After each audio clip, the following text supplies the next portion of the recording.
What's up, everybody? Back again. Here we are. We in made person, in the flesh. We made it without our powdered wigs. You can tell. Yeah. All right. That's just disappointing. I was a little disappointed. I'm kind of relieved. I'm in relief, but disappointment at the same time. You know, it reminds me of the guy who walks into the drugstore and the pharmacist says, "How can I help you?" And he says, "I need some talcum powder." Pharmacist says, "Walk this way." And he says, "If I could walk that way, I wouldn't need the talcum powder." Right out the gate. Like it. Yeah. Got a little chafing going on there. Exactly. Good job. Thank you very much. Man. Yeah. That's hey, we're getting to that time of year now, getting into the summer when all the chafing really happens. Yeah, That's So exactly speaking of that, get your talcum powder and be ready. That's Keep your exactly powder dry, right. as they say. Yes, that's exactly right. Put it in your wig. Yes. And while you're powdering your wig, you need to hit that like button and hit subscribe and comment below. Y'all missed your chance to see us here in powdered wigs. We would have done it too. We would have. Yeah. We would have. So we asked for 8 and we got 3. yeah. So those 3 of you that did comment, y'all are the real MVPs. And they were great comments too. They were. Yeah. I think they all 3 ought to put on powdered wigs and wear. That's it. Yeah. That's it. Well, how's everything been going, Pat? Man, I'm tired. I've been building that deck for my wife because I love her. And oh man, I'm just tired. I'm not used to manual labor. No, not at all. And Logan, I know you've been out getting after it. So I've done finished my coffee before we started. Yeah. I don't ever drink coffee this late. I brewed a cup of coffee and drank it in such an awesome Absolutely. mug Where as did well. you get that, Logan? Man, I bet people would like to know where they could get one of these They're bad going to the bone to be cups. able to get one very soon. All of this stuff is coming together. Things sort of open up a little bit as we move into the summer months. Yeah. Yeah. Tend to have a little more time A little margin. breathing room. And so we'll be able to get all of these things going. We're anxiously awaiting. But in the meantime, more stellar content. That's right. That's it. We are continuing this series on denominations. And, I was thinking, well, how many more of these are we going to do? And it's like, well, we could probably do 1,000. Yeah. Yeah. There's We just could so make much it- out there. We can There make is. it a full year. Yeah. And, I think that by the time we get done with this whole denomination series, you can probably get college credit for the church history classes Yes. too. Yes. And it's been great because we've discovered all this stuff along the way. Oh yeah. But as usual, in our reverent and rebellious tradition, we not only give you the facts and the timeline, but we uncover all the goodies underneath the surface. Yep. Yep. And today will be no exception. We've got some wild stuff. Yeah, you in here. got me kind of excited over here. I found out so much stuff that I really had no idea, and stuff that they probably wouldn't want people to know about them. Yeah. But- We're uncovering a denomination that everyone likes to crack jokes at. Yeah, it's true. It's I true. know. Yeah. I'll probably have to try my best to hold back some. The Baptist. We're talking about the Baptists. Yeah. Yes. And The liquor store friends. yeah, that's exactly right. That's exactly right. How about just one more Baptist joke? Bring it Yes. on. So these 3 guys are they're going on a space voyage, and they said, now there's not a lot of room to take a lot of stuff, and so you can take your normal supplies, but then you can take one item that you identify with, that and so the first guy's Catholic, so naturally he takes his crucifix, right? Okay. The second guy's Jewish, so he shows up with his Star of David. The third guy's a Baptist, and so he shows up with a casserole. Yes. I didn't know. I was thinking it was going to be like a bottle of whiskey. No, he's gonna sip off the other people's. Yeah. The Catholic priest. Yeah. Yeah, I'm Yes. not gonna be caught with any myself. That's right. Yeah, That's right. Exactly. Yeah. That's good. No, we're Baptist folks. I have so many Baptist friends. And I we're, do too, yeah. We're just poking fun Well, at you you. used to until Until now. Yeah. Yeah. There goes our listenership. Yeah. No, we are talking about the Baptists because you can't talk about denominations without talking about the Baptists. That's right. The SBC, I believe, is like the biggest one in America right now, right? Actually, if you put all the Baptists together, they are the second largest religious group in the world. Yeah. Second I guess to the under Catholics. Catholic. Yeah. Mm-hmm. Yep. Catholics Wow. are a little larger. So we got a big target. Yeah. Oh, yeah, we do. We sure do. And if we want, this is a cool thing too, because we've been tracking all the way along through.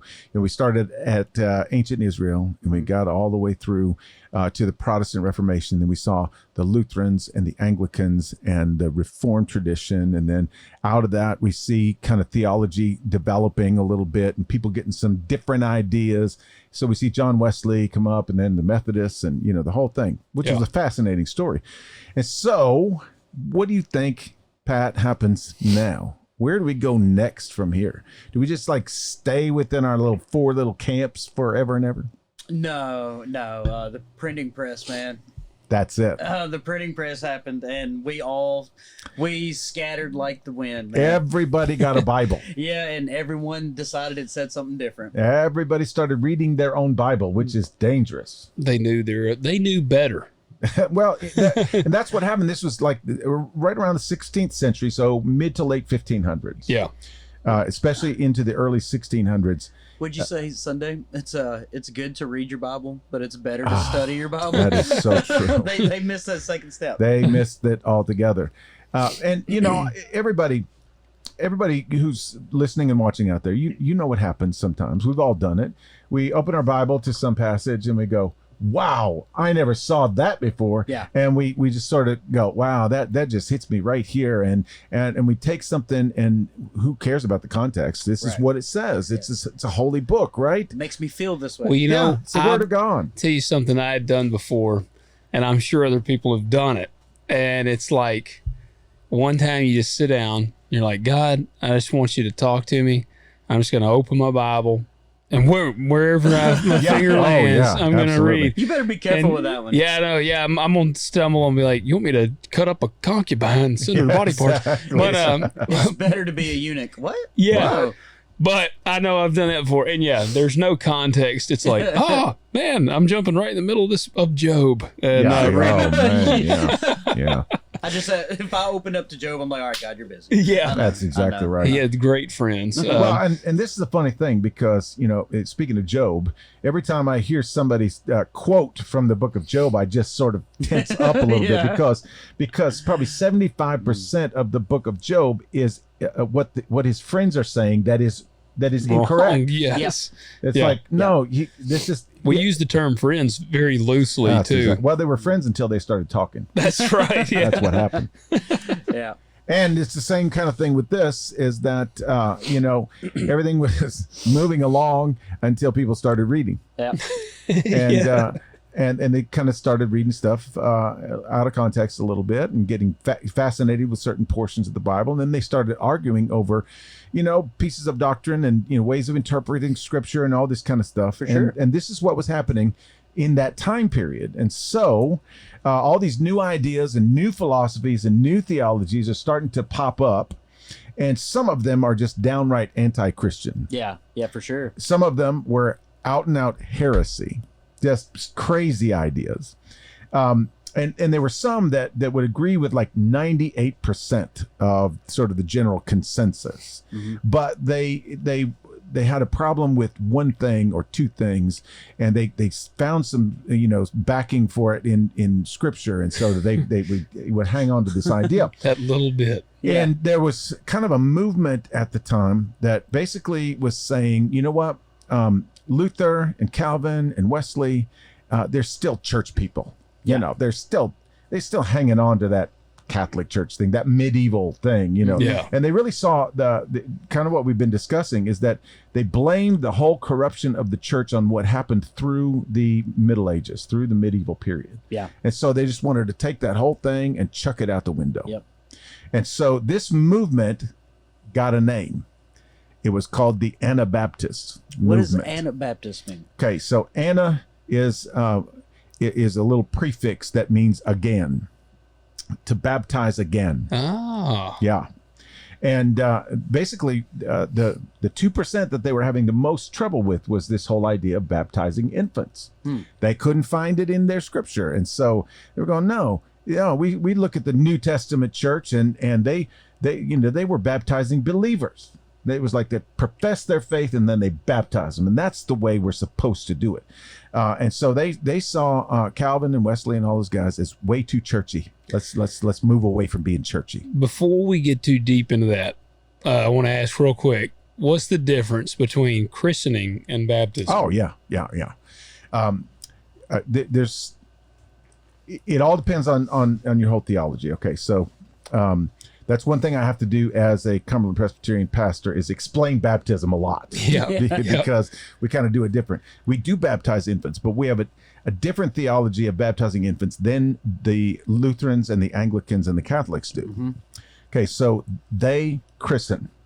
And the idea of christening is to give the child their Christian name. Yep. Okay. Yeah, gotcha. You've probably heard that. It's more of a naming service. It includes the baptism, but they get their Christian name. And what happens is they believe that baptism is regenerative. And so if you get the water applied to you, then there's a salvific effect. It saves you. Okay. And so they have this idea that there's some sort of, possibility that perhaps if your infant is born and then dies, if it's not properly christened, then it's not going to heaven. Yep. And so they make an effort right away, get that infant baptized, because they got to get the baptism and the Christian name, and then they're good. They still have to, depending on what strain you come from. Some believe that's all you need. Like you're going to heaven as soon as you get that. So it didn't matter what you do the rest of your life? Right. Wow. Others believe that you have to make a profession of faith yourself. Later on and join. Yeah, my parents dropped the ball. Yeah. Exactly. Yeah. And we don't believe that, even though we baptize the babies. We have a kind of a covenant theology of baptism. It's like it's a lot like a dedication, only we believe that the Holy Spirit is active within the ceremony and within the water.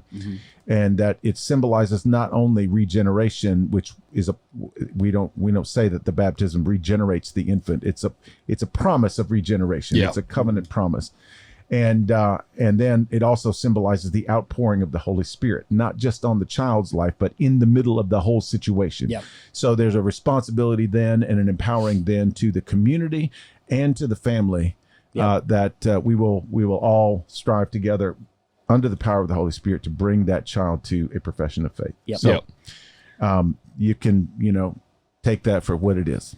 But, well, I sent Peter a thing, Pat, I should have shown you. This dude is getting baptized. This is a grown man. And the caption says he had more sins to wash away. Yeah. These people literally, it's a full dunking, and they dunk this man underwater. He's under there for 20 or 30 seconds. They held him under so long. And it's not paused, because you see like a woman come walking up, because at first you're like, this has to be like looped. No, because you can see it. And when the dude comes up, he's like, he looks like he's about to drown. I darn well better be saved. Yes. I almost met him. Yeah. And there were two of them holding him down. It was, man. Yeah, I'm sure they could probably feel he was starting. It took like three. Hold me down that long. Oh, dude. This man trying to drown me. It was the longest baptism I've ever seen. It was the Anabaptist. Yes. We got to get it down in the lungs. Yeah. Make sure it takes. So this term Anabaptist was not one that they labeled themselves with. This was a derogatory term. Oh, okay. See, I thought it was like I was thinking A-N-T-I, like anti-Baptist, because they're against so many things. It's like the Holy Club. Yeah. Yeah, only these people were out there. They were actually, the name, as we'll see in a minute, kind of became synonymous with terrorism. Okay. It's kind of like we would call a group of Nazi sympathizers. Them Anabaptists. Yeah, I mean they were Philistines. Crazy. But the way this worked was there was kind of a spectrum, and because it wasn't just a movement in one place. Yeah, they were just popping up everywhere, and they all kind of had this common idea that the church structure needed to be blowed up, and this whole believer's baptism thing needs to take over. And so there was a spectrum. On one end were those that were orthodox in their theology, and they basically held to most of the things the rest of the church held to, but they were radical in their culture in that they were hyper focused on this believer's baptism. Okay. And then on the other side, these were radical in theology and radical in culture. They were just like, they're just out there, no holds barred. Yeah. And they fried fish on Wednesdays only. Yeah, exactly. but they wanted to throw everything out. And these people were, honestly, we would probably label them more Pentecostal. They were more experiential. They started to get really, really interested in apocalyptic language and the end times and prophecies and visions. So they were founded in Tipton County. Yeah, pretty much. Yeah. No, I love some apocalyptic stuff now. We'll get into a lot of it today. But the Orthodox people, they wanted to keep the basic doctrinal principles of the church. They just wanted to live them out differently. Yeah. They just thought we would change our practices. But they did. Both sides kind of agreed on 5 things. These were 5 common characteristics, and the first was primitivism. They thought the church was way too dressed up and there was too much formality. They believed that the church was supposed to be just like the New Testament church in Acts. Oh wow! Yeah, communal living, selling everything, giving it to the poor, all this stuff. Let's dress it down and get back to the Bible. It's not like Southern Baptist. Not quite. Not quite. And they were also they also held to pacifism. Which was very ironic because they went around killing a lot of people. But they basically believe that the government should not go to war, that we should not have defense system, all that kind of stuff. Conscientious objector. That's it. There you go. Okay. Yeah. I kind of butchered the first word, but conscientious. Conscientious. Yeah. It's got a lot of ambiguity in it. Yes, that's what I think. That would be pacifism, right? Yeah, absolutely. Yep. A fundamental belief in nonviolence. Except for killing people. Except for killing people, because they won't get baptized, right? In the name of Jesus. Yeah, exactly.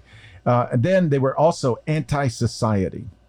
They basically separated themselves into their own little communities. They lived separately from counterculture. Yeah. Gotcha. They were also anti-tradition. So they didn't believe in formalized worship or like paid clergy, no pastors.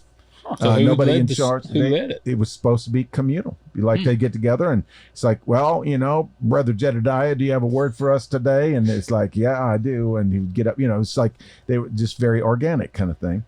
It's almost as if they were allergic to all this stuff. It's just repelled by it. There was a rejection of music in general, certainly certain forms of music. And it was kind of almost a fear thing. Like, we don't want to get any of the world on us because we're special and we're holy. And then they were also anti-hierarchy.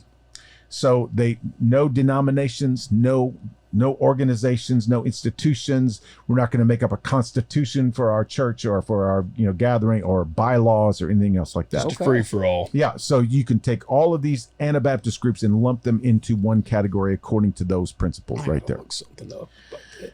So it's interesting because the points of origin there's not just one point of origin. There were three primary. Some will say 5 or 6, but there were lots of little subgroups and things like that. But so we're going back to Europe. Yeah, we are. Okay, let's roll. We're in Europe right now, and in these 3 main places, there was a lot of social upheaval, not just religious upheaval. So this was kind of, what we would, we look back to the 60s, revolutionary times. We're going to protest everything. We're going to, and this would play out in the public square. It was like, burn it down. And so the first main place that you could see this Anabaptist movement was the German Anabaptists. And these were kind of zealots. They wanted to tear down and overthrow the hierarchy and the monarchy of the Holy Roman Empire. Remember we talked about that region, and they had an emperor and all that kind of stuff. That place was a hot spot back in the day, wasn't it? I'm telling you, I don't know if. Well, there were certain places that it was kind of safe to live, but there was just stuff going on all the time. So there were 2 main kind of factions. One were called the Zwickau prophets, or probably the Zwickau prophets. Bless you. Thank you. And but they kind of faded out early on, and then this guy, his name is Thomas Munster. No, Muntzer. Thomas Muntzer, and he actually led a peasant revolt in 1524. My man. He wanted to overthrow the princes and the hierarchy of the Holy Roman Empire, the royal structure, and he wanted to redistribute wealth. Okay. So Robin Hood. He did, he did a lot of writing during this period, and a lot of his writings were actually used by Marx and his, So we would consider him a socialist or a communist. Marxist. Yeah. Okay. Yeah. Gotcha. And it was funny because I wrote this down. Luther was very upset by this. Okay. Because he was against, this sort of uprising in the name of God. He said, uprise all you want, but just don't use the name of God. Yeah. So did he make a poop joke about him? Kind of, sort of. He wrote this. He wrote this pamphlet. Here we go. You know what the name of the pamphlet was? Toilet paper. Against the murderous, thieving hordes of peasants. Okay. Hey, I love his way of tiptoeing around things. He's really good at it. The murderous, thieving hordes of peasants. I bet he was fun to be Yeah, around. and he wanted capital punishment for those who rebel in the name of the gospel. Kill them all. Kill them all. There was a lot of killing going on. Yeah. There I'm was telling you. back then, it's man. They crazy. just didn't play around. I know. And then there were the Zurich Anabaptists. Okay. This guy is actually kind of well known in some circles. His name was Conrad Grebel. And he had two other cohorts, George Blaurock and Felix Meintz. Man, doesn't that sound like a football coaching staff? It kind of does, actually. You're right. Our defensive coordinator, George Blaurock. He was good at Ohio State. I'm just saying. Yeah. And these Anabaptists coined the phrase believer's baptism. Okay. And so they didn't believe that anybody should ever get baptized without a profession of faith. Okay. And this is what we'll get to real Baptists here in a little bit. But that's one of the core tenets. It's Gotcha. always a Gotcha. profession of faith involved, which is why no infants, because infants can't profess anything, right? Okay. So Conrad Grebel actually sat under Zwingli's preaching, Okay. attended his church, and became disgruntled and became upset with Zwingli because he was supposed to be this great reformer and this great promoter of Protestantism. But every time he would try to make a step forward, he would, kind of have to go through the town council or some sort of civic government. And A Conrad, lot of channels. exactly. And Conrad Grebel just basically said, you're giving in every time. You're compromising every time. We need to, have some, some cojones here. And he didn't have it. And this is going too slow. And so they begin to read the Bible for themselves. Nothing good ever comes of that. Oh, I know. And they came to the conclusion that infant baptism was wrong. So Zwingli is wrong. And so Capital punishment. yeah. Kill him. Kill him. No, but on January 21st, 1525, that was the first ever, what we would know as believer's baptism. Okay. Conrad, What was the date on that? it was January 21st, 1525. Wow. Yeah. Yeah. And Conrad Grebel, in an act of revolution, baptized his friend George Blaurock in the home of Felix Meintz. So the coach baptized the offensive coordinator in the house of the defensive coordinator. And they went to Super Bowl next year. I'm just saying. Yeah. Yeah, well, there you go. So the Zurich Anabaptists were more of a theological movement. Gotcha. They were not, zealots. They just wanted to radicalize traditions left over from their previous organized religion, move away from the state for sure. And then we get to the third point of origin, which are the Dutch Anabaptists, and these will be your favorites. The The Deutsch. Dutch. You will like the Dutch because they got into the whole apocalyptic fervor. Okay. This is honestly, in religious world, these would have been the biggest troublemakers. Okay. This was a troubling sort of movement.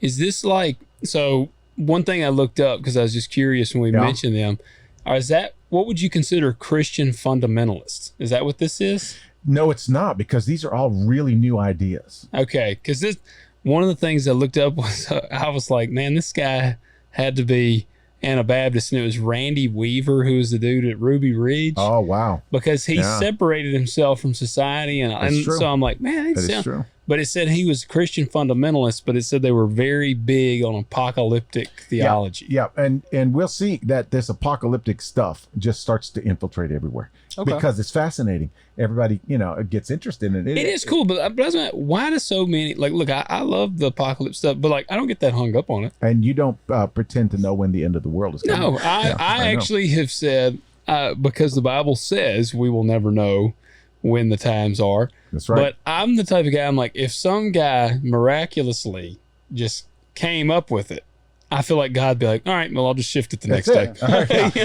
Oh, no, he accidentally guessed it. Yeah. That is so incredibly arrogant and amazing to me that people come up with these dates all the time. Yeah. All the time. And they're always wrong. Well, here's the thing is I have a lot of people used to tell me about it, and I was like, well, here's the cool thing about predicting the end of the world.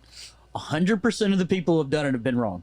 Yeah. 100% have been wrong. Yeah. I'm like, you really want to jump on that? What makes you think that this is going to be the one time? But there is one common denominator, in that there's money in this stuff. Oh, for sure. Yeah. We could write a book tomorrow and talk about how come 2027 will be the return of Christ, and Holly Grove will never have to pay for anything ever again. Oh, yeah. We could start our own movement. Yeah, maybe. We could call ourselves the Anabaptists. No, we're the Loganites. Loganites, Anabaptists. I like that. We can call ourselves the Little Peters. Well, I better stop there. Haven't they made movies like that? Yeah, I think so. Maybe something like that. Oh man, we're getting into heresy right here. So Hilarity. So there's these Dutch Anabaptists. They're led by this guy named Melchior Hoffman. Wow. Yeah. Melchior Hoffman. Not Melchior Cow, Melchior Hoffman. And he had these ecstatic visions all the time. He's this is Is he on peyote? Could have been. Maybe he just had a disorder that caused him to do all this stuff.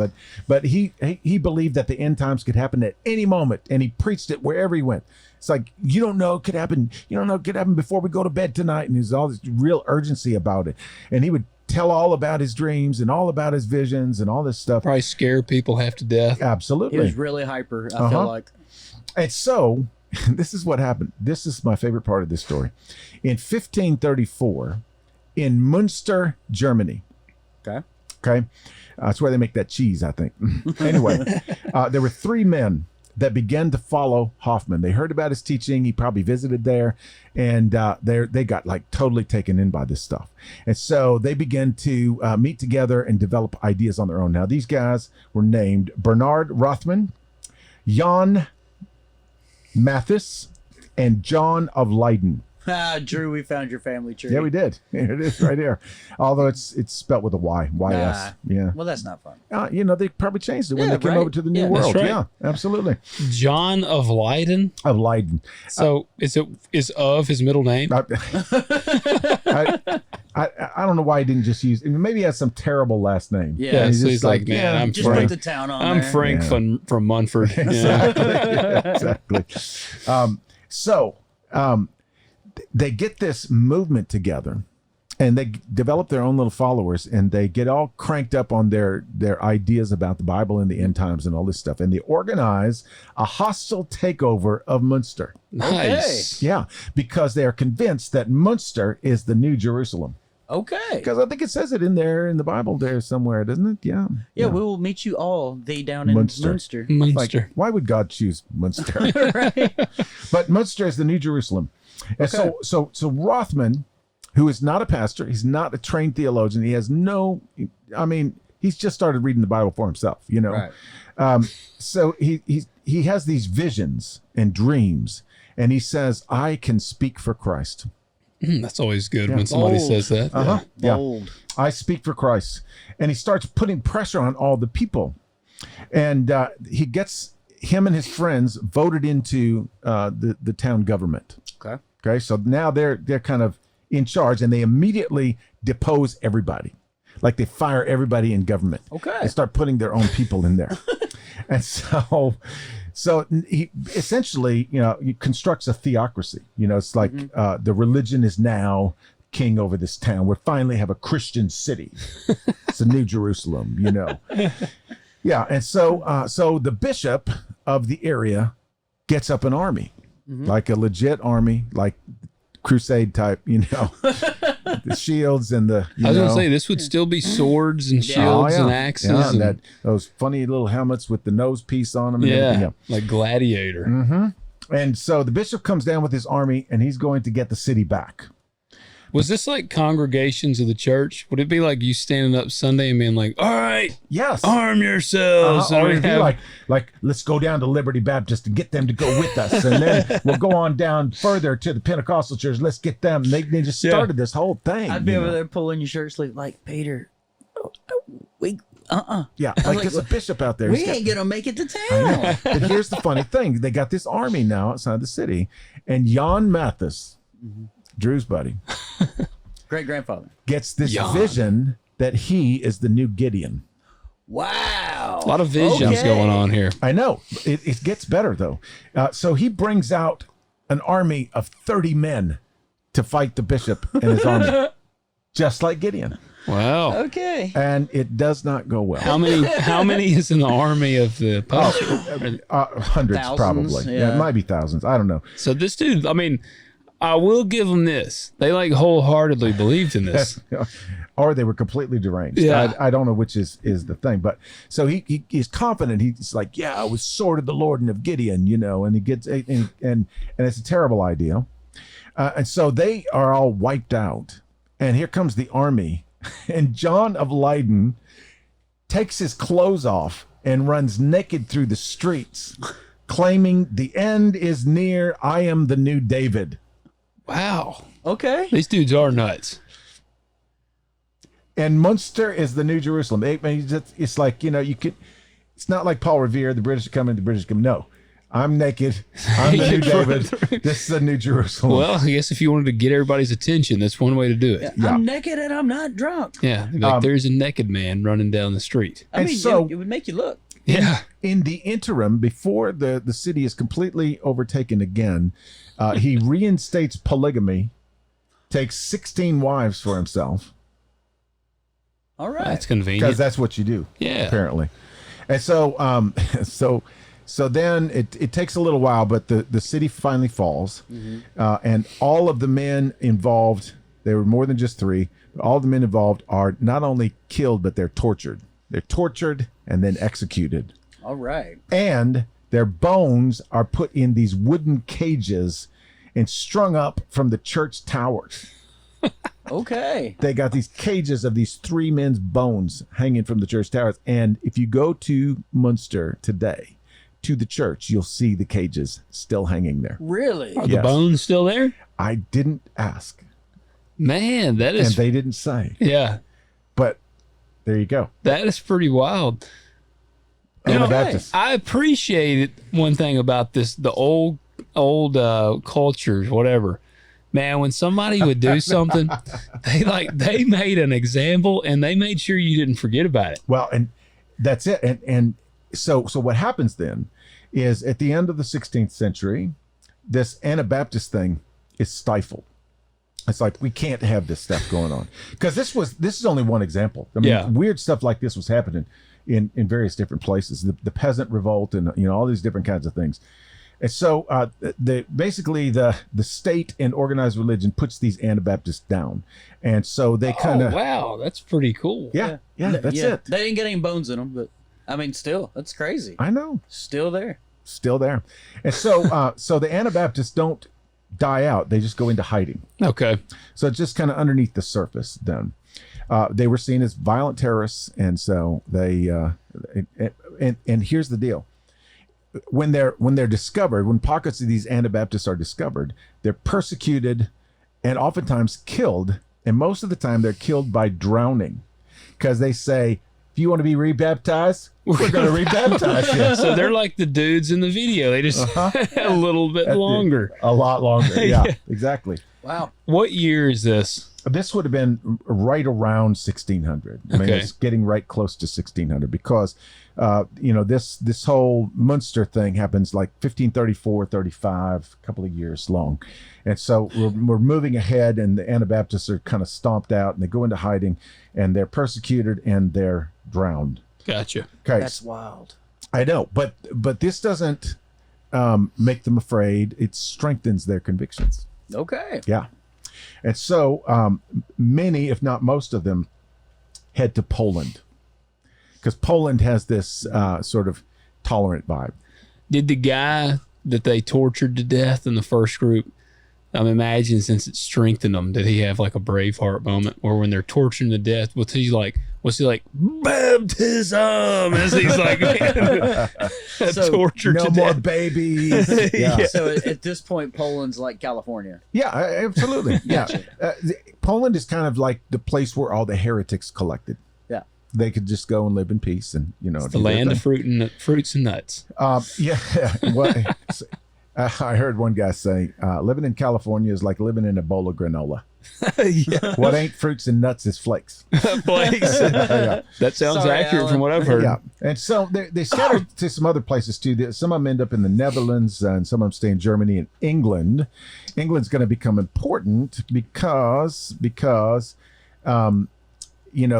this thing called the Mayflower and, so on and so forth. Okay. So, I'm going to try to get all this in the right order. I had to jump around a little bit here, but one of the things we know is that there's also a movement kind of emerging called Puritanism. Yeah. Now, Puritanism is not all that big a deal, really. It comes out of the Anglican Church, and it just sort of radicalizes Anglicanism. Yeah. And so they too are into believers' baptism, and then they're just kind of, they're more on the Orthodox side. They're not really Anabaptists because they're not looking to overthrow anybody. They just want to do their own thing. Yeah. But now these are the witch trials guys with the hats. When we get to the New World, yes, Okay. exactly. The Puritans. That's right. And they had this, they were called Puritans because they really believed that they were the ones purifying the church. They saw, just like some of these Anabaptists did, they saw, this, certainly the Catholic Church through the Middle Ages become very, very corrupt. Yeah. They felt like Lutheranism and Anglicanism and even Calvinism was still just hanging on to all of the core values of the Catholic Church. And they said, we need to purify this thing. And so. Could you imagine anyone that's too uptight for the Anglican Church? Oh, I know. Wow. But they saw these things in a different way, and in some ways, I think that their heart was good and their intentions are good because they're beginning to focus more on this personal relationship kind of thing. Yeah. Yeah. They're coming at it from a very legalistic viewpoint, but I think their intentions were to distinguish between, okay, so as long as I go to Mass and do my communion and do my confession, then I'm okay. They're saying, no, that's not enough. That's just vain works. Yeah. If your heart's not in it, then, so people can go through all the motions and think that they're okay. Yeah. And they're moving away from that. Yeah. And so they're talking about, an honest to goodness, conversion experience followed by baptism. And then they were the ones that really got deep into these spiritual disciplines. Okay. The fasting and the contemplative worship and, all this kind of stuff. So they're separating themselves, but they really do have Anglican roots. Mm-hmm. Okay. So the Puritans are kind of becoming a big thing in Europe, in England especially, and out of kind of associated with the Puritans, but yet having this sort of echo of Anabaptism in the back of their mind, not the violent militant part of Anabaptism, but this whole separate yourself and anti-hierarchy thing. There was a guy named John Smyth. Smyth, not the John Smith, the colonial guy. Yeah, but not the one who hooked up with Pocahontas. exactly. Yeah. Okay. Yeah. I was going to say, man, I know that name. Yeah, well, John Smith, voiced by Mel Gibson. Funny how they sound alike. Poca what? Oh, okay. All right. Anyway, John Smith is 1609, so we've just kind of turned the corner there. Yeah. Yeah. He studied at Cambridge. Cambridge was a very reputable university, and it was a hothouse, it says, for Puritanism. So it was basically, Anglican in origin, but Puritanism kind of was flourishing there at Cambridge. Yeah. And he becomes kind of, unsettled with what's going on at Cambridge and that whole thing. So he moves to Amsterdam to be a pastor. And he's still kind of, associated with the Anglican Church, things like that. He taught infant baptism. He believed infant baptism, but began to reconsider it, largely under this sort of Puritanism sort of influence. And so he developed this conviction that credo baptism, that is according to a creed or a confession or a profession of faith. Okay. So pedo baptism is infant baptism. Credo baptism is believer's baptism. So he began to say, no, that's the only way that you can be baptized. And so baptism is only of those with a profession of faith. And so in 1609, he baptizes himself. Huh. I baptized myself. Have you ever baptized yourself? I've never baptized myself. No. I have been I baptized myself in things like motor oil. Yeah. And certain kitchen experiments. I've done things like that. But he baptizes himself and one other person, and that becomes in 1609 the first Baptist church. Wow. Okay. Well, I was going to ask, is there not somebody that could baptize a cat? But I guess there wasn't. No, because he's the better question is it baptism by immersion? Actually, and it wasn't. I was gonna say I'd be really impressed if he immersed himself. Because we're gonna see that comes along a little bit later when we get into like the Baptists. Yeah. So he just sprinkled himself. Yeah. But it was the most important thing right here is profession of faith. Yeah. Like I'm not. That's just weird. I can imagine he's like, I baptize me in the name of the Father. But he's also, you can see, he's also kind of tied to the idea that only a clergy can baptize people. Yeah. So there's still kind of that connection there. Mm-hmm. And then he baptizes the other person. So then his little movement kind of starts to take off a little bit. Hey, I got to ask you on that. Yeah. Do you think only the clergy can baptize? I'm gonna tell you. I'm gonna tell you yes. Okay. According to Cumberland Presbyterian theology, the sacraments are reserved for clergy. The clergy. Gotcha. Do I always believe that? No. Yeah. I believe there's room, but I would probably never teach it that way because you can get really irresponsible with it. Yeah. Really quick. Be like Oprah. Be like, you get baptized. You get baptized. I came from a tradition that where there was not sacraments, there were ordinances, and we've talked about that before. And so they're just symbolic. So anybody can serve communion, anybody can baptize anybody, and I don't think that's like a terrible, horrible, heretical thing. But I do believe in sacraments. I believe that the Holy Spirit is at work in a tangible way inside those sacraments. And so I want to be very, very, very careful. But, I've heard of, fathers baptizing their children when they make a profession of faith. And I think there's a little bit of, scriptural basis for that. Now, let me take it even one step further. Yeah. On the clergy side. Yeah. And this is the last little skirt off I'll have here. But I'm thinking about this because I know people that have gone and become a minister to like marry a couple. Yeah. Now, what separates that from like what you would consider like a clergyman? I'm very familiar with this issue. I won't even tell you why, but I'm very familiar with this issue. And, I guess the whole thing is, once again, is your heart in the right place? Yeah. Do you feel like you have the spiritual authority to do something like that? I think there's it's in many ways a gimmick thing. I know of people. I don't know them very personally, but they've gone on the internet and paid $50 to get an ordination to be recognized by the state so they can perform a same-sex marriage. Yeah. Because they couldn't find a minister to do that. Yeah. Gotcha. And so there's all these sort of technical hoops to jump through. And we've talked about marriage before that if it's a civic bond, that the state calls marriage and you get a license for it and all this stuff, I don't think I mean, anybody should be able to do that. Yeah, go to a notary. That's why you go to the judge, go to whoever. Yeah.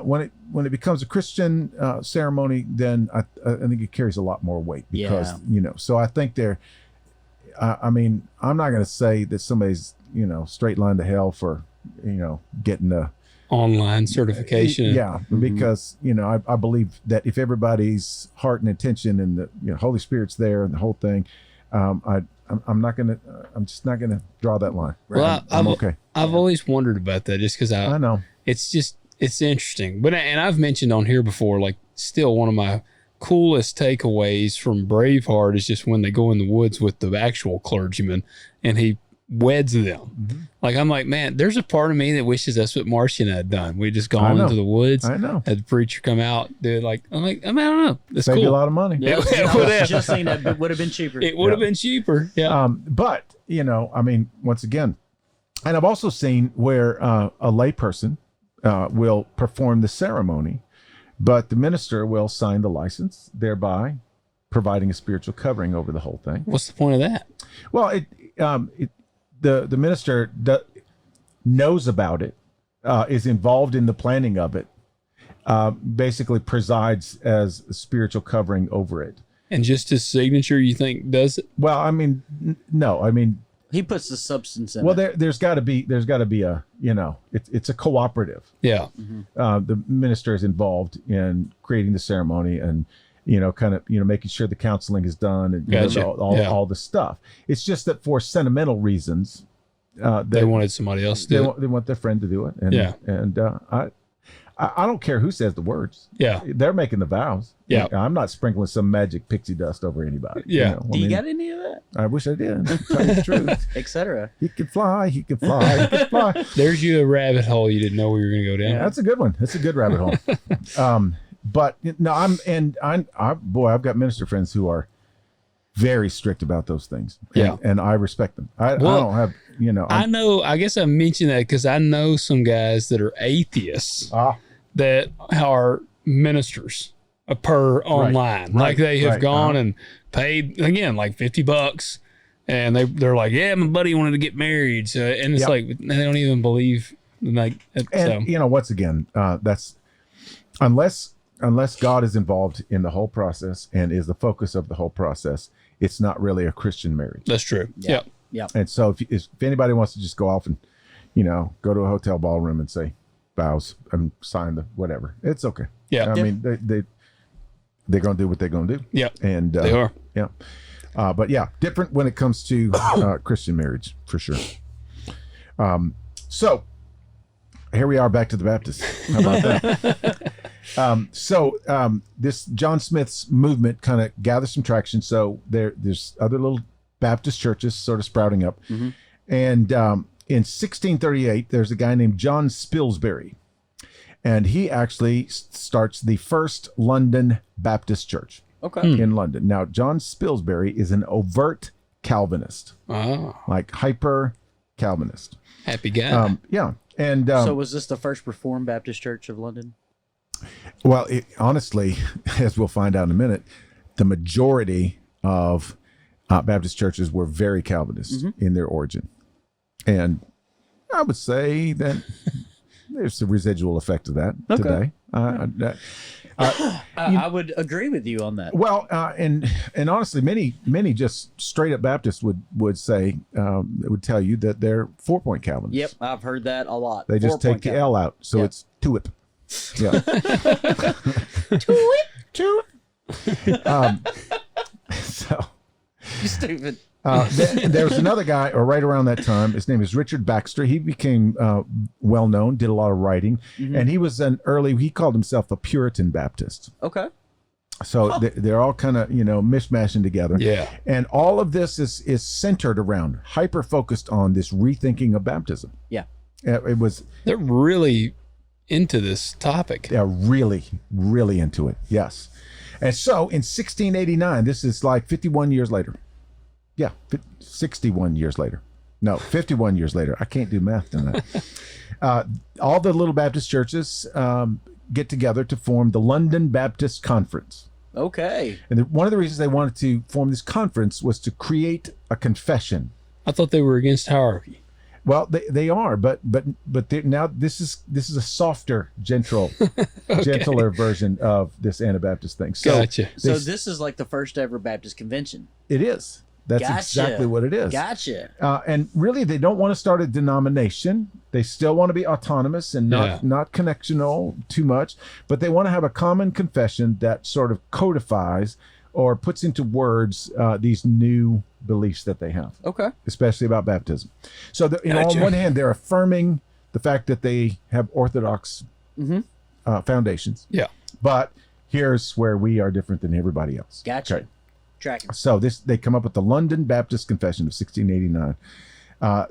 They're branching off of and they're moving away from the Puritan movement, but they still carry a little bit of residue from the Anabaptists. Gotcha. So this is just what you exactly alluded to.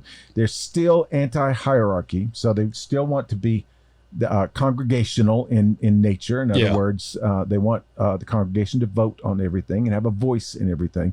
And they also want their churches to be autonomous, not accountable to a denominational system and all that kind of thing. And this is where this whole big push for rebaptism comes in. So if you were baptized as an infant,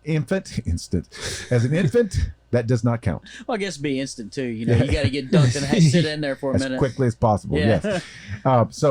Infant baptized people need to be rebaptized. If you were baptized once and you didn't really mean it, so this is kind of where we got into this, I'm not sure I'm saved. I better go get baptized. Get baptized.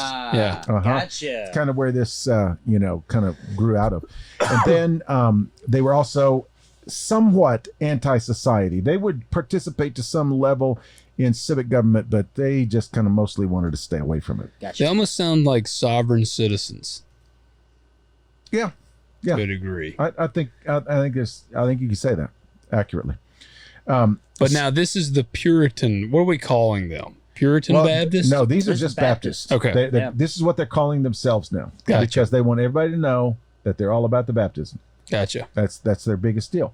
So you see the shift, like in the mid 1500s, if you claimed credo baptism, then you were labeled a terrorist and you were thrown out of town, persecuted, and this was a bad thing. And now in London, we're having a convention. And it's because this movement sprung out of the Anglican/Puritan movements. Right. So it had some level of respectability to it. Yeah. It was dignified to some degree. So they're real church people just like us. They just have some different beliefs than we do. Gotcha. So it is mostly tolerated. Not necessarily, it was somewhat looked down on, but mostly tolerated, respectable.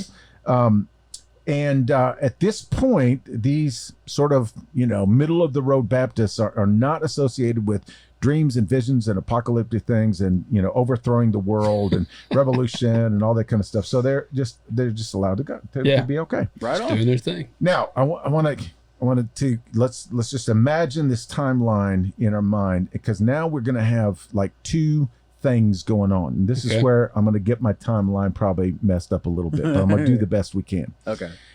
So out of this whole sort of swimming pool of credo Baptists, there comes some different strains, and we're going to get into some of these different strains in a little more detail. But suffice it to say that out of this pool comes the Quakers, who definitely have some bizarre ideas, and the Unitarians, who believe all dogs go to heaven. Everybody gets there. Right on.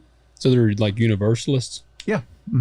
And then of course we got the Puritan movement, which has really become quite prominent. Yeah. And so in the swim of this thing, many of them begin to move to what we know as the New World. It's a brave the new colonies, what would become the United States of America. Now, God's just land. Little side trip here, because many of them originally came to the Massachusetts Bay Colony. Yeah. We'll get to that. Yeah, in how detail. crazy is that? They left from Plymouth and landed in Plymouth. I know. Like, wow. How about that? So if April showers bring Mayflowers, what do Mayflowers bring? I have no idea. Pilgrims. Oh man. Thank you very Dang much. it. Yeah, I wish I should have caught that one. You got 3 jokes in one episode. Yeah. I'm I telling know. you what. Man. And it was obvious right in front of me too, I know, and it I was. just missed it. Nah, So- that's what I'm saying. Dang it. So little side trip. There was this guy named William Penn. You've heard of William Penn, but he started kind of following around this Puritan / Baptist movement. Ended up coming to the New World. Didn't fit in all that well in some of the established colonies, so he began petitioning his influential friends in Europe to influence the government to give him some land. Okay. And they did. And he called this land Sylvania. Sylvania. Sylvania means woods, trees, forests. Okay. And Did he just "Oh, tag look at pen in this." front of it? Somebody else did for him. Okay. Oh, okay. There Okay. you go. Pennsylvania. Yep. And he became a haven, not only for the Baptists and the Puritans, but for some of these other wild movements that were coming in. So guess what we have a lot of in Pennsylvania? I was just gonna say that makes so much sense now. It does, because that's the Amish That's the headquarters. headquarters, yeah. Yeah, that's where it is. Yeah. And So that's where that came from, how Yes. that got to be. Uh-huh. That's their Wow. Vegas without lights. all the Anabaptists, Man, all of the... and it's wild when you think of the Amish growth, because they might be the second. They're in the top 5 landowners in the entire country. Completely. Them and Bill Gates were actually in a head-to-head Really? over it was a huge, I want to say a 30,000 acre cattle operation or something that was being auctioned off. The 2 top bidders was literally the Amish church and Bill Wow. Gates. You know and who they is beat not the biggest Bill landowner? Gates. Wow. This Who? guy. But you can see, with the Amish, we're gonna talk about them at length, because they got some Yeah. crazy stuff. Yeah. But you can see, they are considered full out Anabaptist. Yeah. Except That's for pretty wild that you say that. Yeah, I can picture that very well. except for their desire to kill people. You can Yeah, because see they are pacifist, aren't they? I feel like Yes. we should use a tree analogy here, because it starts with the roots of Anabaptist, Yeah. but it branched out really Yeah. quickly, Completely. like really quickly. Yes. And they don't have pastors. They have elders. And I did not realize that. And their church services are very informal, and They're definitely removed from society. exactly. Mhm. And big time. their refusal to use any technology or electricity or any of those things, it all comes from this idea to be separate. And How do they, they're actually even separate from quite a bit of the U.S. government, completely. because there's regulation on the agriculture Mm-hmm. side that we have to abide by that they don't. No. And there's a lot of guys that get pretty pissed off I'll bet about they that. do, too. Like in the dairy world, for instance, I think they can sell raw milk. They can. And if I were to go milk a cow, I have to label it for pet consumption only. Exactly. So there's dairy guys that Yeah. are like, that's bull crap. And I know people who have sources for getting raw milk, and it's generally from the Amish people. Yeah. Yeah. All right. Yeah, there's one, is it in Kentucky There's one in Kentucky, and or near Paris, Tennessee?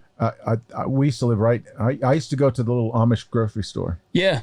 and get some really good deals on some really good stuff. What's the place called? Well, they near McKenzie, but out near Greenfield, Yeah. just about 15 minutes from my house when I lived out there. Would you drink raw milk? Absolutely, It does taste different. and it's supposed to be really good for you. Yeah. So I haven't gotten any yet, but they were very secretive with their raw milk. They would not sell it. Really? I think they didn't want to get in any trouble. Yeah. See, we've got some, and I know it's a glass jar or a glass bottle, like old school, and you can take it back and get them to refill yeah. it, and they'll Yeah. give you a discount. Wow. So I'm picturing, Dude, it's picturing the Amish guys thicker. like, hey, psst, Yeah. I got milk, man. Got milk. Well, you've seen Amish Got Mafia. milk, man. Haven't you seen the Amish Yeah. Mafia? Yeah. Oh, that's great. What goes clop, clop, clop, clop, clop, clop, clop, clop, bang, bang, bang, clop, clop, clop, clop. You've told me this one before, and I cannot remember. I know.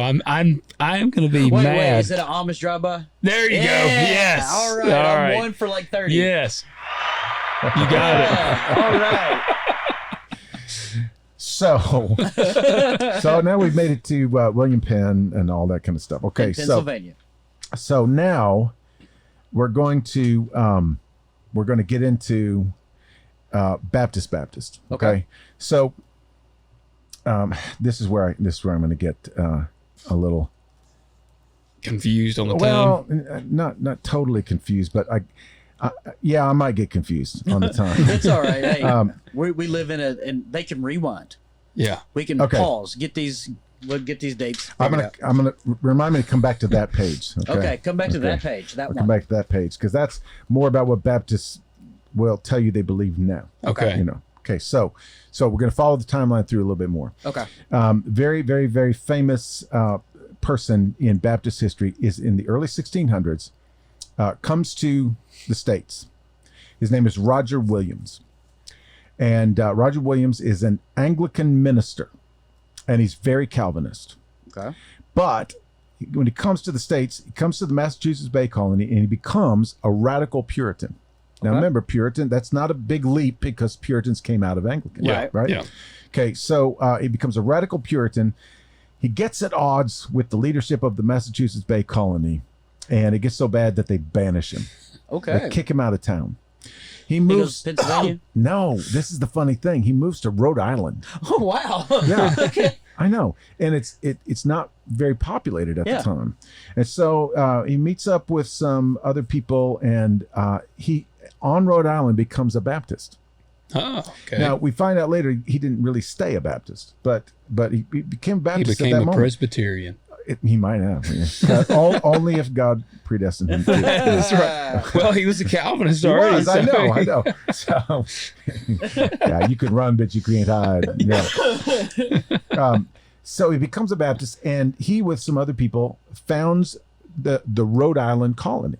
Okay, so now they're a colony, and they have a little township, which becomes the city of Providence, Rhode Island.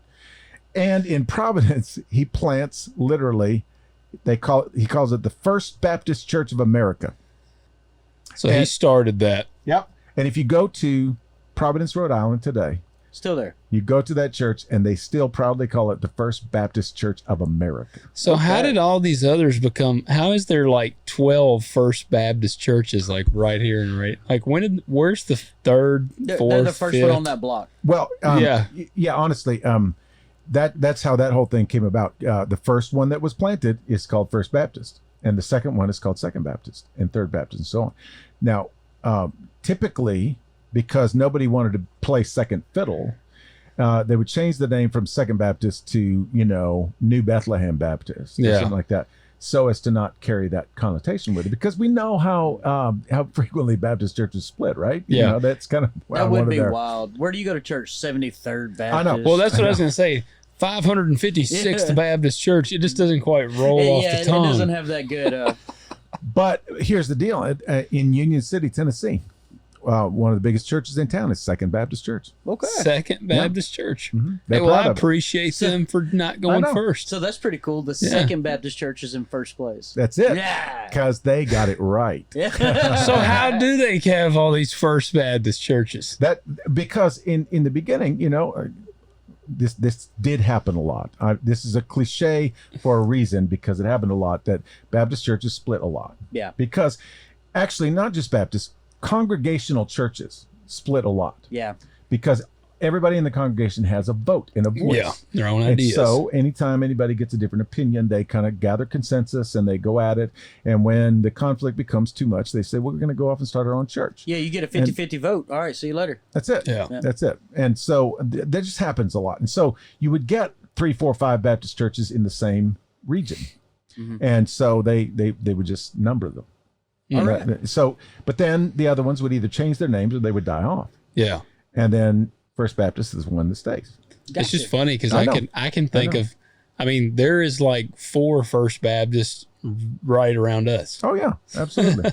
But each one is in their own unique area. I gotcha. Yeah. I got you. So like there wouldn't be 2 in Covington. No, there is a First Baptist in Covington, and then there are there's like a First Baptist in Munford, right? Yeah. And then there's one in Millington. Yep. And I don't know Brighton. I don't think they got one. Which Brighton only has like 7 people in town. See, we got to smash the mold and like just name a church like Uncle Billy's church. Yeah, I know. That's where Uncle Billy always went. Uncle Let's Billy's go there. church. But there's Brighton Baptist. Yep. and maybe that's the only one that was ever planted there. It may be. So they didn't have to call it. They don't have first. to say first. Nope. It's just like, we are the Baptist We're Church. the Baptist Church. The Baptist. That's what it means. It's like when to football say. players say the Ohio Exactly. State. Yes. That drives me crazy. And me too. Yeah. Like, is there another one? But here's the deal about Roger Williams is Roger Williams became the original champion of the idea of religious freedom. Okay. All right. In fact, he would write about it a lot because he said the church is God's garden. Mm-hmm. Dig it. And he said that there should be a hedge around God's garden to protect the church from the wilderness of the world. You're kind of using that Garden of Eden kind of Gotcha. mentality. Well, when Thomas Jefferson wrote to the Danbury Baptists, he talked about the hedge between the church and the state. That became the whole foundation for separation of church and Okay. state. Well, there you go. Roger Williams coined it from Providence, Rhode Island. That's not what people try to quote it as being for. No, it's not. It's not. I mean, separation between church and state is not necessarily a terrible thing, but But it was really to protect the churches. that's exactly right. Yeah. That's And exactly people right. also think separation of church and state is in the Constitution. Yeah. That's not. right. It's It's in not. a It's in the letter. letter. I know. Yeah. I know. But and I would totally be against having a state church. Yeah. That's Yeah. not a good idea. Yeah. When church meets government and they get married and have babies, It's not a good thing. what could possibly go wrong? That's the Anabaptist. Yeah, oh, there you go. There you go. But the interesting thing about Roger Williams is he was for religious freedom for everybody. In fact, one time Even people that weren't Baptist. exactly. Yeah. In fact, he said one time in a speech that he gave, he said even Jews and Turks and Muslims and heretics should have religious freedom. Fair enough. Well, there you go. So you believe that you have the freedom to believe whatever way you want to. Every individual is responsible for their own faith. You also have the freedom to not believe anything. Yeah. Well, Smart that is an American at his core. Yes, right it there. is. It is. I can stand with that. We've even found a way to mess that up though, over the generations. Okay, so now And it's funny because he's a Calvinist. yeah, That absolutely. makes it even a little ironic. It is kind of ironic. Well, no, in his mind, he's like, well, they just weren't chosen. Sorry, guys. Yeah. Believe what you want to believe. Doesn't matter. And that's kind of the attitude he took. You know, it's like, yeah, you got a right to be wrong and go to hell if you want to. Yeah, you weren't chosen. Sorry, That's pal. exactly. So then Sucks. we start getting these different kinds of Baptists. We have first of all we end up with General Baptists and American Baptists. No, Particular Baptists. That's what I'm talking about. Baptists. Yeah, Particular Baptists and General Baptists. Particular Baptists are Calvinistic. Only some people are saved. General was generally everyone. I mean, he came for everybody Yes. in general. Not Uh-huh. in particular as elect. They were distinctly Arminian Yep. in their theology. That's kind of hilarious. Well, it is, and they both grew up. They're parallel movements. They both started at the same time. So we have, and out of the Particular Baptists, they came up with their own confession in 1644. It was the 1644 London Confession.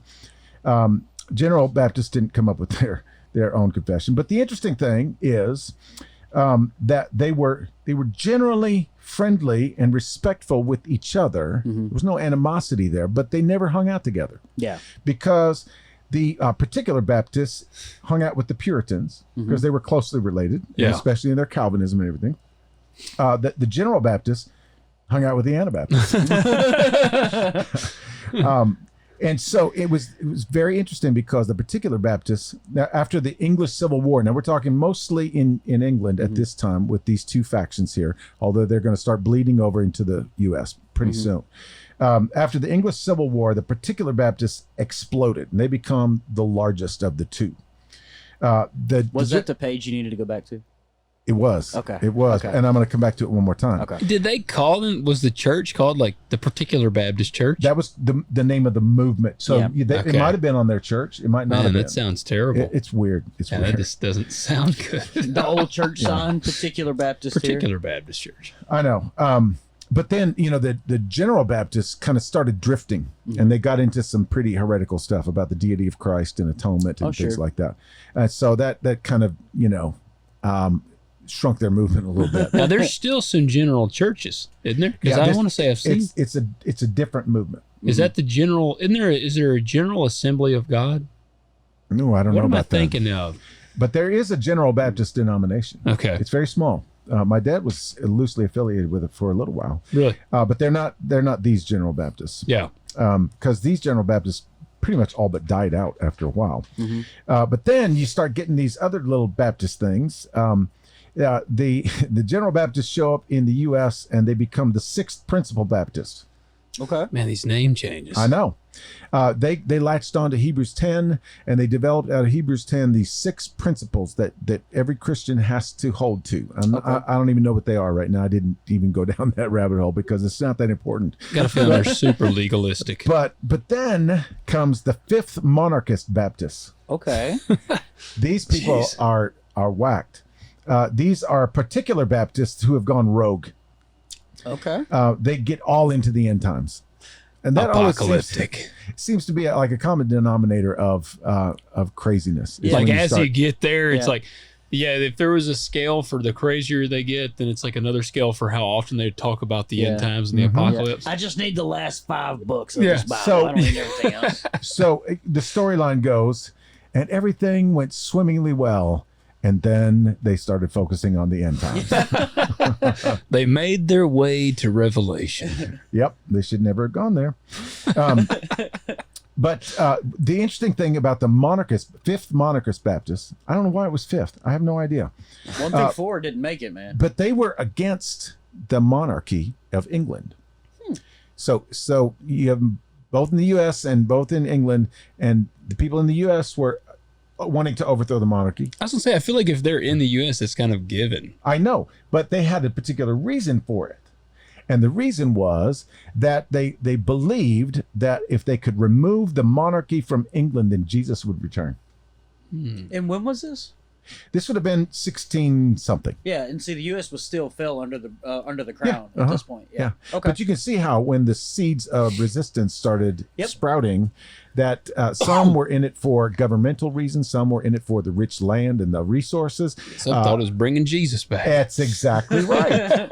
It's a win-win-win, y'all. That's the crazy thing. We're going to save the country and bring Jesus back. Side trip. I've been studying dispensationalism, and Charles Finney, famous evangelist, was an abolitionist. Everybody thought he was such a noble guy, but he believed that if we could end slavery, then Jesus would come back. Oh, where do they get these things That was from? his only motivation.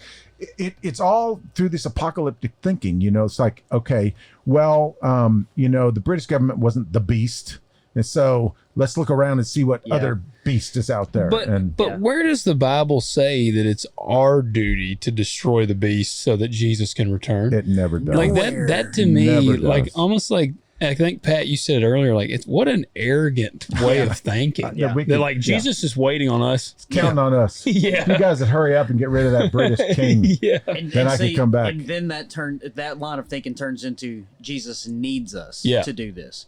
No, Jesus just needs you to sit still. Just calm down. My gosh. Calm just down. be faithful. But the interesting thing too is out of all of these Baptist kind of sprout up movements, they all generally sort of got together and they adopted what they called the regulative principle. Okay. Actually, the Puritans kind of got started with this, and then the Baptists sort of adopted it. And basically, it was that everything in the church, and we'll see this kind of play itself out in some ways even today, but everything to do with the church had to be mandated and discerned and defined by the New Covenant or by the New Testament. If the New Testament didn't teach it, we're not going to practice it. Gotcha. Okay, so at first, like with the Puritans, they started down this road, and it was only about worship. So we only pray like they prayed in the New Testament. We only, have our, structure our churches and order our churches and order our institutions. Like the book of Acts. That's exactly right. Yeah, gotcha. The Baptists took a hold of this and expanded it to include all of church life. So how we baptize people, just everything. They like went through it with a fine-tooth comb. If it's not in the New Testament, we're not going to do it, know. Or you're out of line because that's not the way it was in the New Testament. You added to it, that kind of thing. Gotcha. So they made this 1689 confession that basically said we're not Anabaptists. So we're a lot like Puritans, except for this regulative principle and the way we do baptism and so on and so forth. So this is slapping your hand down on the table and saying we're German, not Nazis. That's exactly right. That's exactly right. Gotcha. And it was right around this time or shortly after that there was a guy named Richard Blunt. And Richard Blunt led this kind of charge. He said, not only is it believers' baptism, but this is the first time we see it's only believers' baptism by immersion. So it's very specific type. Oh, so it made it a good 150 years before that even became a thing. Mm-hmm. It was a big step to get to believers' baptism. Yeah. And then it was like... Step farther. Mm-hmm. Gotcha. Only immersion. Yeah. It's weird how it seems like there was so much regulation. They feel like a denomination that is only concerned with constant regulation. It's funny is all these groups are like, we got to get back to the Church of Acts. So let's just keep messing with it. Yeah. Let's keep making new rules. Let's just keep making new rules. Yeah, and if we keep making up stuff, it'll look just like Acts, right? And I feel like that's across a really short time span. If you really think about it. This in the context of the timeline is rocket speed. That's what I'm saying, 1600s, basically. Yeah. And so we can kind of fast forward into the 1700s. So now I will say that in the early colonies, Baptists were not looked highly upon. They were persecuted even in the colonies where there was supposed to be religious freedom and all that kind of stuff. Well, it was Puritan movement then, right? Yeah, big time. Yeah, big time. Some of these fringe groups were kind of left alone, but the Baptists were kind of getting their thing together, and they were put down in a lot of places. So you get to the Great Awakening of the early 1700s. This is like a major revival. It started in Europe, ended up manifesting itself in the U.S., and there were Baptists already in the States, and now there are more Baptists coming to join them. This big revival is happening, and it finally hits the Baptist church in the 1750s. Now, there are immediately two factions of Baptists in the States. There are the regular Baptists, which obviously eat a lot of fruit. The regular Baptists are the ones that had already been there. And they're looking at the revival like, whatever. Yeah. It must be a fad. Ain't as good as ours was last year. But then there are the separate Baptists. Now, the separate Baptists are some of these Baptists that are coming over from England. They've already kind of been involved in the awakening, but a lot of them have come out of the Congregational church or the Presbyterian church. These are Presbyterians that got the Holy Ghost. Okay. And so they go Baptist. Because now they're all about like, no, anybody can be saved. It's not just the elect. And so they just go whole hog into this whole Baptist thing. But they're like on fire. Gotcha. So the interesting thing is, out of these two movements, the regular Baptists and the separate Baptists, they actually kind of separate, and over time would become the Northern Baptists and the Southern Baptists. Okay. The American Baptists and the Southern Baptists. Okay, makes sense. And then we get to the 1800s over the issue of slavery. Yeah. And this is kind of where we're coming to the end of our timeline. The Baptists in Europe and in the U.S. are all over the map when it comes to slavery, because Europe's dealing with the same issue. On not in such a large scale. The Baptists, through the Great Awakening and everything, they immediately oppose slavery. Like where the whole church is going to be against slavery. In America, they sort of flirt with anti-slavery until the cotton gin comes along. And then and I got this from a Baptist historian who is a Baptist. Like I'm not throwing shade. He said this about himself. Okay, so cotton gin is invented, and we see this opportunity to make gobs of money. Yep. And new church T-shirts for everybody. Completely. And so the Baptists overnight flip. They just totally flip. And they begin saying that slavery is not a terrible thing. It's a necessary evil. Yeah, that God is actually using it. He's bringing faith to these African people who would not normally hear the gospel. Except the American Baptist Church is going, wait, Southern Baptist, what are you talking about? I know. But then they even go even further to where, when the resistance starts heightening, they go, no, it's actually a good thing. It's actually a biblical thing. Slavery, it's a good thing. And this is where they come up with the curse of Ham, and they start teaching the curse of Ham, that Moses cursed the Canaanites and said, you will always be servants. And so it's like Ham was the darker skinned one. Yeah. Mm-hmm. So they just think it's fulfilling the biblical prophecy. It's just the way it is. Yeah. Sucks to be them. Yeah. They're just destined by God to be in servitude. And then they start saying, well, these African people are better off here than they would be in their own country because look, they have, 3 square meals a day and, so on and so forth. So in the 1830s to the 1840s, right in that general, it's not like one dramatic event. The Baptists begin to split over slavery into North and South. And this is where it was in 1845, there was a formal split, and the Southern Baptist Convention is officially formed at that point. Got you. And they will say, hey, not all Baptists were pro-slavery. We had our Baptist abolitionists. Mm-hmm. Spurgeon was one of them. Mm-hmm. In England. And this dude actually said, yeah, we had Baptist abolitionists, but they all moved north. So that was it. So that sounds like a pretty good black eye on the Southern Baptist Church. Well, it is, and they've taken steps to acknowledge that. Yeah. They've even toyed around with changing the name from Southern Baptist Convention to something else because that kind of, just kind of carries with it that this sort of tone. They should change it to like Confederate Baptist Convention. CBC, that would work good. Yeah, perfect. But basically now, we've got a number of Baptist denominations. Right. Lord have mercy. Yeah, we do. Southern Baptists are by far the largest. Mm-hmm. And I don't hear much about the Northern Baptist. Well, they're just called the American Baptist. Okay. American Baptists, that's exactly right, and they're far more, shall we say, progressive. Mm-hmm.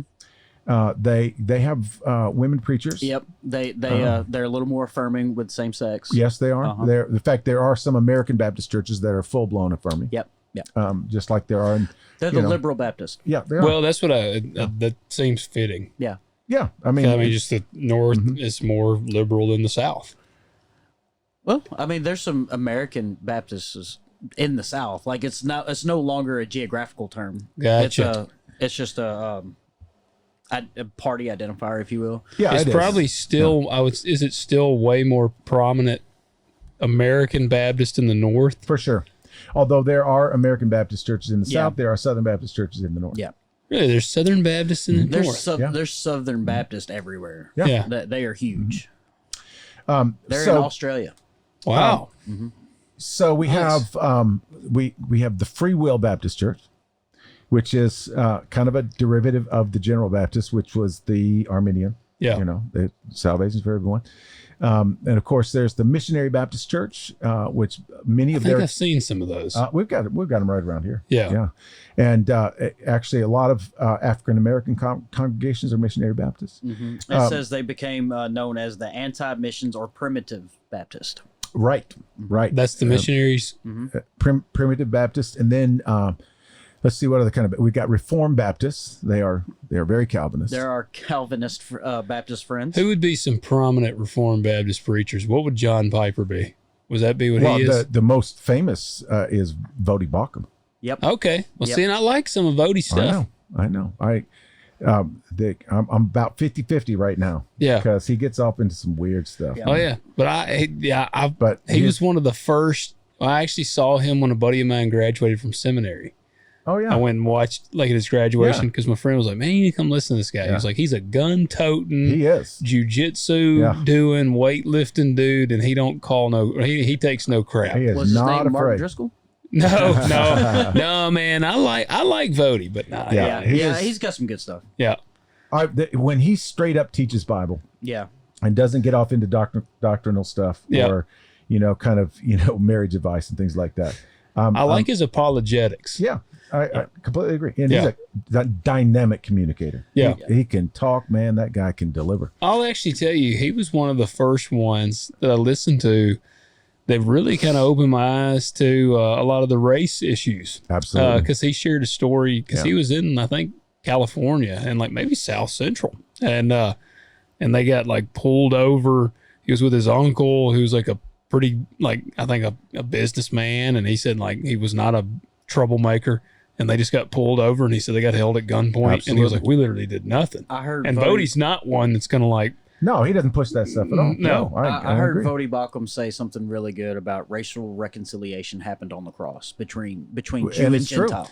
yeah. And But how we play that out on earth is a different story. right. Yeah. But no, he's very fair and balanced on that subject. Yeah. I would say. But I agree.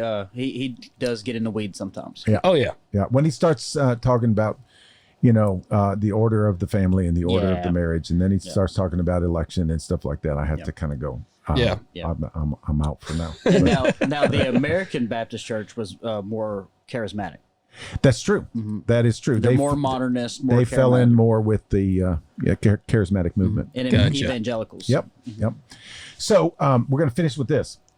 So we've got a few minutes left. Just generally, what if you want to know what Baptists believe today? Here's the interesting thing about it: is they are very focused on every individual having a personal relationship with Jesus through a conversion salvation experience. Okay. That's why they have long altar calls. Yeah. Because they You want got to have one. you got to walk the aisle. You got to you got to remember your salvation. So if most you of don't the time. remember like your testimony, you ain't got one. Well, they're not going to go that far, but typically they would say, trace it back to a day. That's kind of a big thing. yeah.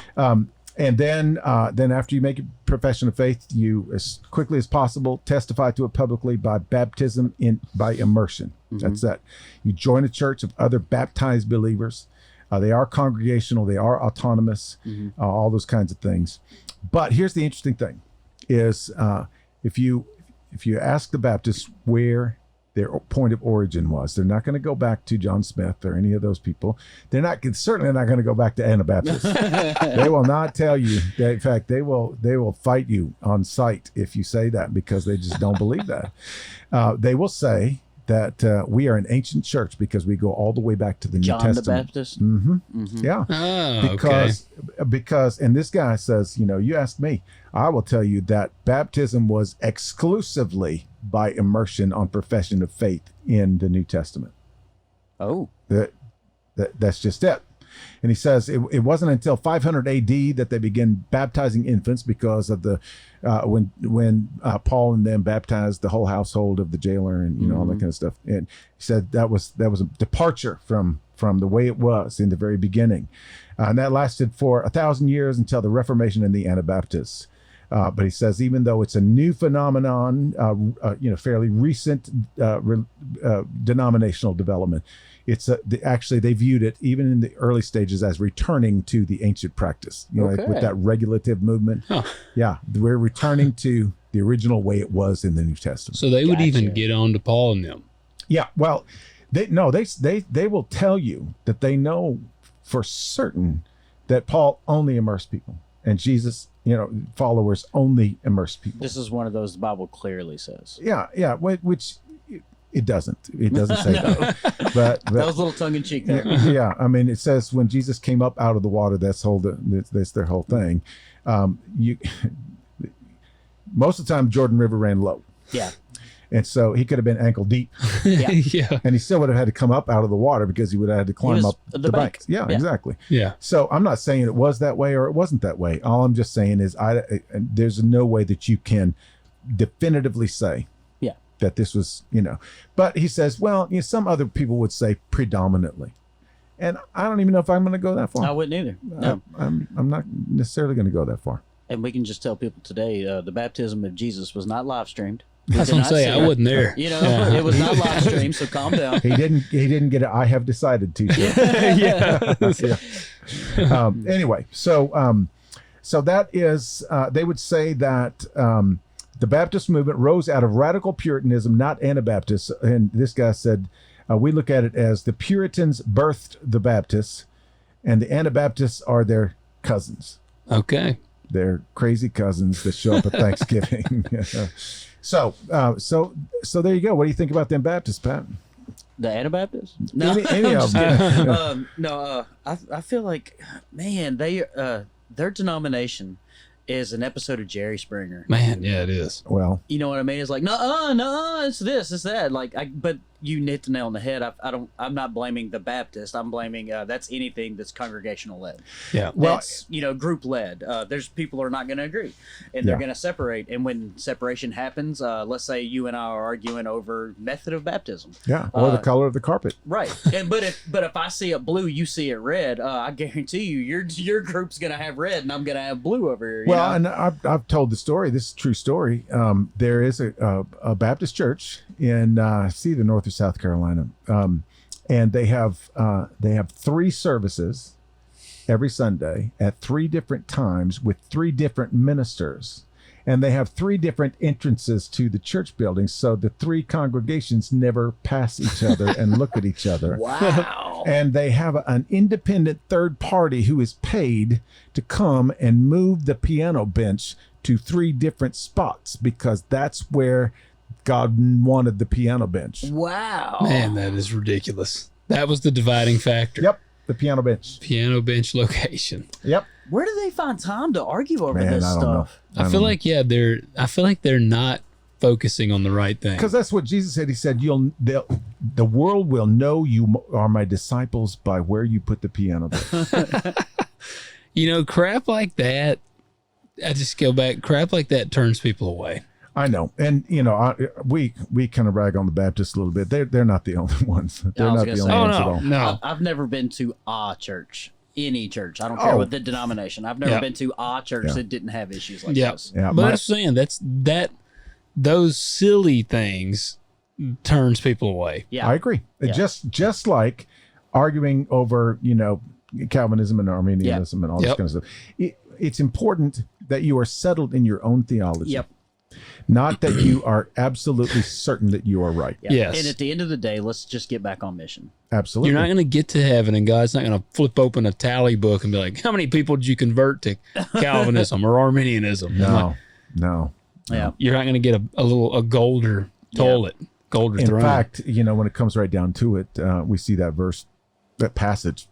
It says, many will say, well, didn't we cast out demons in your name? Didn't we, preach great sermons? Didn't we, put the piano bench at the right spot?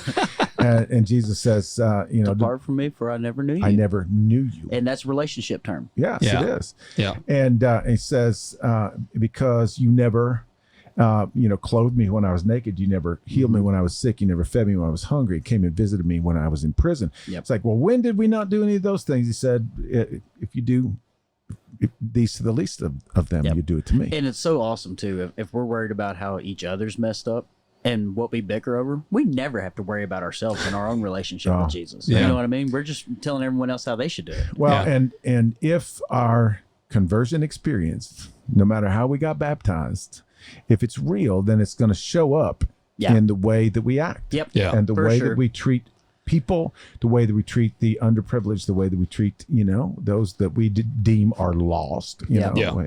And I will say, in fact, I'm going to preach a little bit about it this weekend because we're talking about one of the most controversial doctrinal subjects in the world that has to do with the end times.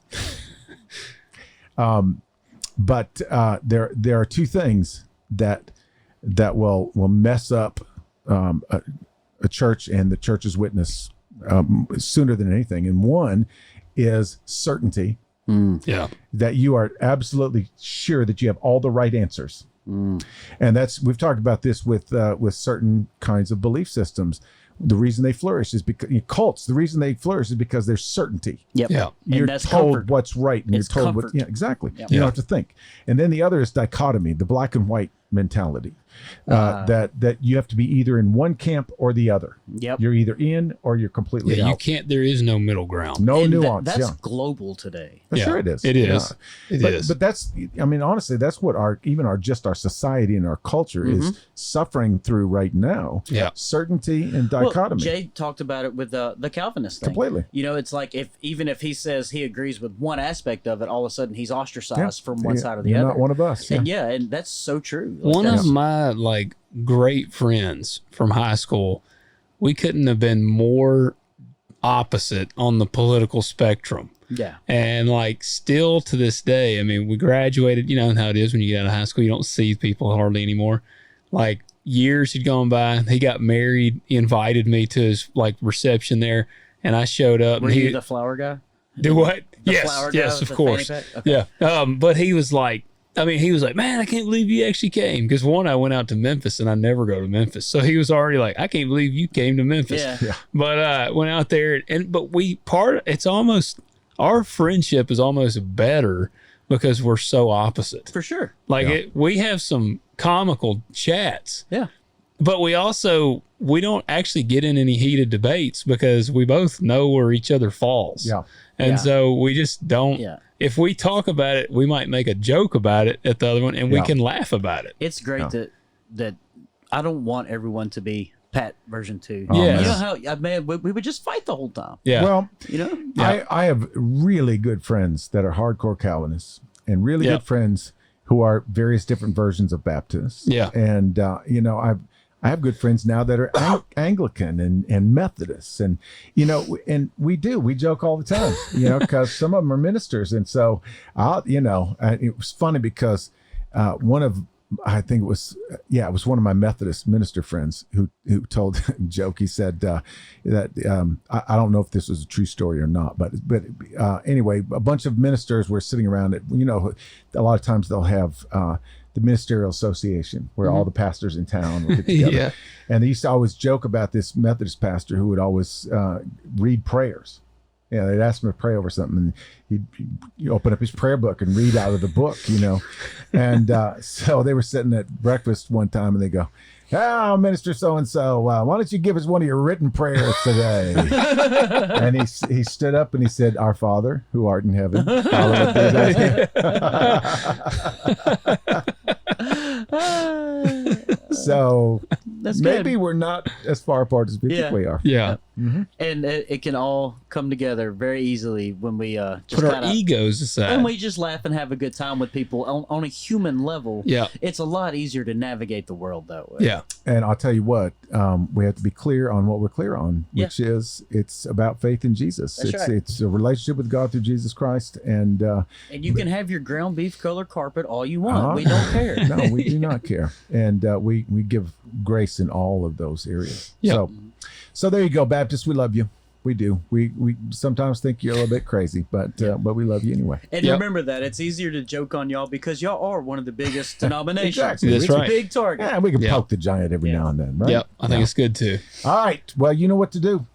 Yep. That's Hit that right. like, Thumbs up. subscribe, Drop us a comment. Yeah. comment. If you're on Spotify, leave us a review. Go leave us a review. It helps. Everything helps. It does. 10 points for anyone who's got a crazy Amish story. Yes. Yes. If you abandon the Amish belief on a Rumspringa, then Yeah. we want you to tell us Love about it. it. If you got some of that secret milk, let us know. Oh man. Yeah. Yes. All right, guys. Catch you next week.